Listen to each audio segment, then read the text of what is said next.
በስመ አብ ወወልድ ወመንፈስ ቅዱስ አሐዱ አምላክ አሜን። ዝኸበርኩም ተኸታተልቲ ከመይ ቀኒኹም? እምበኣር ናይ ሎሚ እንሪኦ ከዓ ግእዝ ንባብ እዩ። ጀሚረ ክሳብ ዝውድእ ክጸንሑ ብኽብሪ ይዕድም።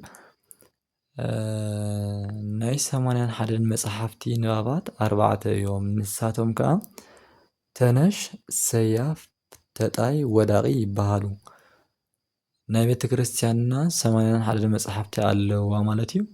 ናቶም ንባባት 4 እዮም። ንሳቶም ከዓ ተነሽ፣ ሰያፍ፣ ተጣይ፣ ወዳቂ ይበሃሉ። እሺ ወዳቂ ክንጅምር። ወዳቂ ማለት ንባቡ ዝትሕት መወዳእታ ቀለሙ ዝረግጽ ኮይኑ ብ7 ፊደላት ይውድእ። ናይ ወዳቂ ማለት እዩ። ወዳቂ ወይ ከዓ ዝወድቕ ማለት እዩ። ወዳቂ ማለት ንባቡ ዝትሕት መወዳእታ ቀለሙ ዝረግጽ ኮይኑ ብ7 ፊደላት ይውድእ። ንሳቶም ከዓ ብግእዝ፣ ብካእብ፣ ብሳልስ፣ ብራብዕ፣ ብሓምስ፣ ብሳድስ፣ ብሳብዕ እዮም ማለት እዩ።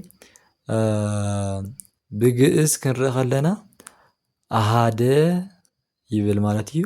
ክልኤተ፣ ሰለስተ ካብ 1 እስካብ 99 ዘለዉ ቁጽሪ ኣሃዝ ማለት እዩ። ኩሎም ወዳቂ እዮም ማለት እዩ።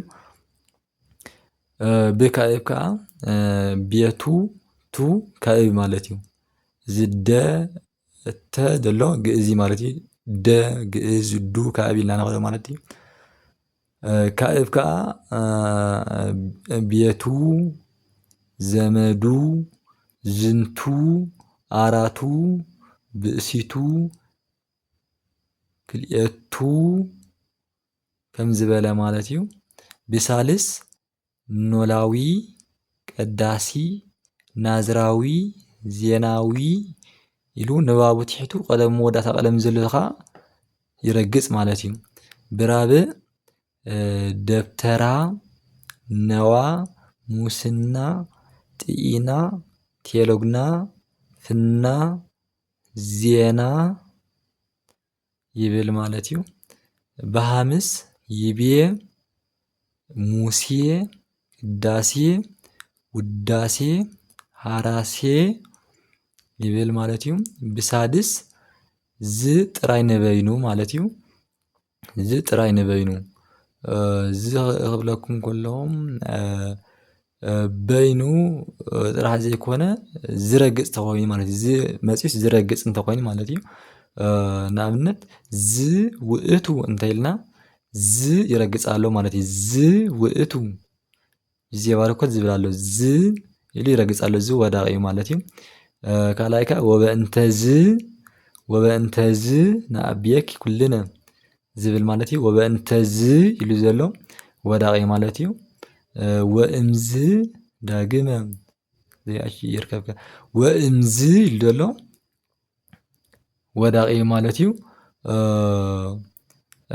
ሃዋዝ፣ ሙሃዝ፣ ሙኡዝ ኢልና እዚኦም ወዲኦም ኢልና ወዳቂ ክንብሎም ኣይንኽእልን ኢና። ምክንያቱ ናይዚኦም ናይ ሃዋዝ፣ ሙሃዝ፣ ሙኡዝ ዝብል ቀለሙ ስለ ዝውሓጥ መወዳእታ ቀለሙ ብዝ ኣይወድእ እምበር ቀለሙ ስለ ዝውሓጥ ሃዋዝ ኢሉ ኢሉ ይውሓጥ ዘሎ እምበር ሃዋዝ ኣይበለን፣ ሙሃዝ ኣይበለን። ዝ ከምቲ ዝብል ዘለዎ በእንተ ዝ ውእቱ ወበእንተ ዝ ወእምዝ ኣይብልን እዩ። ሃዋዝ ሙሃዝ ስለ ዘይበለ ማለት እዩ። ብሳብዕ ከበሮ፣ ዘምሮ፣ እግዚኦ፣ ተዝህሮ ይብል ማለት እዩ። ብሳብዕ ናይ ሎሚ መዓልቲ ትምህርትና እዚ ይመስል ነይሩ። ኣብ ዝመጽእ ከዓ ናይ ተጣይ ክንርኢ ኢና ማለት እዩ። ክሳብ ሽዑ ደሓን ቀኒ እዩ።